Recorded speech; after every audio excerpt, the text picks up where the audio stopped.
দেখেন গরুর পূজা কিভাবে শুরু হয় পৃথিবীতে প্রথম। মুসা আলাইহিস সালাম আল্লাহর সাথে সরাসরি কথা বলতেন। ওয়াকাল্লাম আল্লাহ মুসা তাকলিমা। সুবহানাল্লাহ পড়েন, আওয়াজ তুলে সবাই বলেন সুবহানাল্লাহ। এখন বনি ইসরাইল হচ্ছে পৃথিবীর সবচেয়ে গোয়ার জাতি।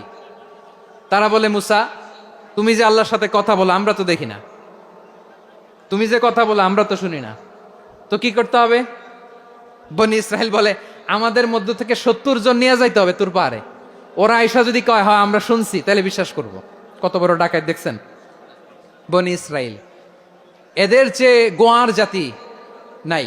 এত গোয়ার তুমি করেছে মুসা আলাইহিস সালামের সাথে। তুমি যে আল্লাহর সাথে কথা বলো আমরা তো দেখি, কি করব? 70 জন আমাদের বন্ধু বান্ধব যে যদি দেখে তারা বললে ওকে আস, 70 জন আস। 70 জন নিয়ে গেল। মুসা আলাইহিস সালাম হারুন আলাইহিস সালামকে খেলাফা দিয়ে গেলেন, আল্লাহ ওনাকে নবী বানালেন। মুসা আলাইহিস সালাম বললেন, হারুন খবরদার, বনি ইসরায়েলের মধ্যে তাওহীদের বাণী প্রচার করবা, ঐক্য ধরে রাখবা, বিচ্ছিন্ন হতে দিবা না। চলে গেছে। এইদিকে বনি ইসরায়েলের এক দুষ্ট লোক ছিল, নাম সামিরি। কি নাম? সামিরি। সে সবাইরে বলল তোমাদের স্বর্ণগুলো ফালাও। স্বর্ণগুলো ফেললো, বনি ইসরায়েলের স্বর্ণগুলোকে গলিয়ে সে একটা গরুর বাচ্চা বানালো। গোবৎস। কিসের বাচ্চা? দেখেন গরুর পূজা কিভাবে শুরু হয় পৃথিবীতে প্রথম। গোবৎস পূজা, গরুর বাচ্চার পূজা কিভাবে। সে স্বর্ণ গলি গরুর বাচ্চা করে, জিব্রাইল আলাইহিস সালাম যে জামিনে এসেছিলেন, ওই ফেরেশতার পায়ের নিচের একটু মাটি সে বুদ্ধি করে প্যাকেটে রেখে দিছিল। সে গরুর বাচ্চা বানায় স্বর্ণ দিয়ে গলিয়ে ওই মাটি এটার মধ্যে ঢুকাই দিছে বেলকি দেওয়ার জন্য। স্বর্ণ দিয়ে বানানো গোবৎস গরুর বাচ্চার গায়ে যখন সেই মাটি ছুঁড়ে দেয়া হলো, এখন বাছুরের ভেতর থেকে ভ্যাঁ ভ্যাঁ আওয়াজ আসতেছে। কি আসতেছে? সবাই তো অবাক। সামিরি বলে, আরে তোমরা যে 70 জন দিয়ে মুসা আলাইহিস সালাম রে পাঠাইছো, ওইদিকে এত ঘুরতেছে, আল্লাহরে খুঁজে পায় না, আল্লাহ তো এটার ভিতরে ঢুকছে। নাউজুবিল্লাহ বলবেন না?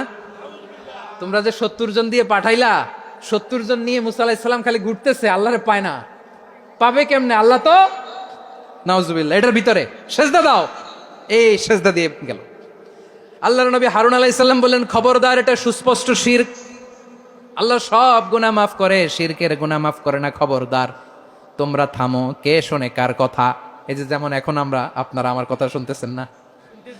শুনতেছেন?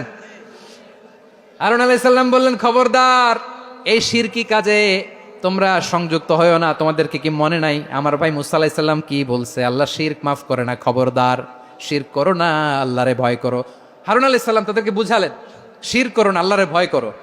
শুধু এতটুকুই তিনি বুঝালেন, দাওয়াতি কাজ পালন করলেন, কিন্তু প্রতিরোধ করেন নাই, সশস্ত্র সংগ্রামে লিপ্ত হন নাই, বাধা দেন নাই। কারণ গৃহযুদ্ধ বেঁধে যেতে পারে। উনি ভাবলেন, আমি যদি আমার বাহিনী নিয়ে দাওয়াত দেওয়ার সাথে সাথে প্রতিরোধ করি, আক্রমণ করি, ওরাও আমারে আক্রমণ করবে, ব্লাডশিড হবে, রক্তপাত।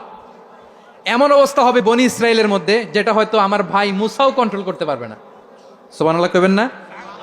এক একজন নবীকে আল্লাহ তাআলা কি ইন্টেলেক্ট দিয়ে পাঠিয়েছেন। তিনি ভাবলেন, আমি দাওয়াতি কাজটাই করি, এটা যে হারাম এটা থেকে শুধু বারণ করি, কিন্তু প্রতিরোধ না করি। আমি যদি ঐক্য ধরে রাখতে পারি, বাকিটা আমার ভাই সামলে নেবে। সুবহানাল্লাহ। হারুন আলাইহিস সালাম প্রতিরোধ করলেন না।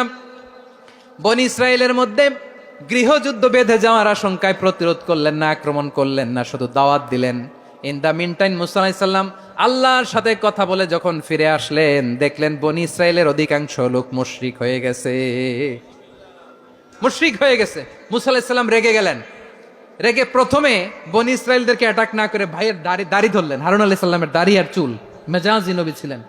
হারুন, তুমি কি করলা? তোমার কি দায়িত্ব দিয়ে গেলাম, তুমি কি করলা? তুমি থাকতে বনি ইসরায়েল কেমন করে শিরকের কাজে নিমজ্জিত হয়ে যায়? সাইয়েদনা হারুন আলাইহিস সালাম বললেন, ইন্নী, কোরআন সাক্ষী, কোরআন থেকে কোট করছি, ইন্নী খাশিতু আন তাকুলা ফাররাকতা বাইনা বনি ইসরাঈল ওয়া লাম তারকুব কওলি। ও আমার ভাই, আমার দাড়ি ধরবেন না, আমার মারবেন না। আমি ভয় করেছি, আমি ভয় পেয়েছি, না জানি আপনি বলেন তুমি কেন খাশিতু আন তাকুলা ফাররাকতা বাইনা বনি ইসরাঈল। আপনি এসে আমারে যদি বলেন তুমি কেন ঐক্য ধরে রাখলে না, কেন মারামারি হলো, কেন রক্তপাত হলো, তোমার কি এই দায়িত্ব আমি দিয়েছিলাম? আমার কথার দিকে কি তুমি ভ্রুক্ষেপ করো নাই? আমি যে বলছি তাওহীদের বাণী প্রচার করবা আর ঐক্য ধরে রাখবা, আমার কথা কি শোনো নাই? আপনি আমারে ধমকাবেন, এই জন্য আমি প্রতিরোধ করি নাই, আক্রমণ করি নাই, গৃহযুদ্ধ আটকানোর জন্য কিন্তু আমি দাওয়াত দিয়েছি। সুবহানাল্লাহ পড়েন। ঐক্য ধরে রেখেছেন। মুসা আলাইহিস সালাম মুহূর্তেই সামিরীকে আক্রমণ করলেন, অ্যাটাক করলেন, শাস্তি দিলেন। মুহূর্তেই ওই গোবৎস গরুর বাছুরকে ভেঙে চুড়ে মেসাকার করে সাগরের মধ্যে ভাসিয়ে দিলেন। পুরো বনি ইসরায়েলকে আবার তাওহীদের উপর প্রতিষ্ঠিত করলেন। পড়েন সুবহানাল্লাহ। এই ঘটনা থেকে শিক্ষা কি? শিক্ষা হচ্ছে আপনি শিরকের আড্ডাখানা দেখলেও বৃহৎ স্বার্থে তাওহীদের দাওয়াত দিবেন, প্রয়োজনে আপনি ঐক্য নষ্ট করবেন না। সুবহানাল্লাহ পড়বেন না? তাহলে ঐক্যের গুরুত্ব বেশি না কম বলেন? আওয়াজ করে বলেন। ওয়াতাসিমু বিহাবলিল্লাহি জামিআ, আল্লাহর রশিকে আঁকড়ে ধরো। ওয়ালা তাফাররাকু, তোমরা বিচ্ছিন্ন হয়ো না। পেকুয়ার ভাইরা আওয়াজ করে বলেন তো আদেশটা কার? এখন বলেন আমাদের ঐক্যবদ্ধ জীবনের দরকার আছে না নাই? এই যে ডক্টর মোহাম্মদ ইউনূস আমাদের লিডার, উনি যে আমাদেরকে জাতীয় ঐক্যের আহ্বান জানিয়েছে, ওনার আহ্বানে আমাদের সাড়া দেওয়ার দরকার আছে না নাই? রাজনীতিবিদদের যে ডাকছে খুশি লাগে নাই আপনার? আলেমদের ডাকছে খুশি লাগে নাই? আলহামদুলিল্লাহ বলবেন না? আলহামদুলিল্লাহ। সবাইকে ডেকেছে, ঐক্যবদ্ধ করেছে। আমরা ঐক্যবদ্ধ থাকতে চাই, আমরা ঐক্যবদ্ধ জীবন চাই, আমরা আর কাদা ছড়াছড়ি করতে চাই না। রাজি আছেন সবাই? এখন আমরা যদি ঐক্য নষ্ট করি আমাদের কি কি সমস্যা, কি ক্ষতি, কি কুফল? অনৈক্যের কুফল কি? কয়েকটা কুফলের কথা বলে শেষ করবো। প্রিয় ভাইরা, what are the drawbacks and disadvantages of division, social and political division in the society? Disunity. আমরা যদি বিচ্ছিন্ন হই, একে অপরের যদি মারামারি করি, একজন যদি আরেকজনের কাফের ফতুয়া দেয়, আমাদের কি ক্ষতি? শুনবেন? কথা কয় না, শুনবেন?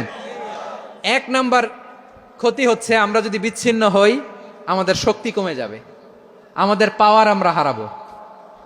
আমাদের কি হারাবো? পাওয়ার। মনে রাখবেন, যখন আমি একা থাকি তখন আমি ব্যক্তি, যখন আমরা সবাই মিলি তখন আমরা শক্তি। যদি পরিস্থিতি কখনো এমনও হয়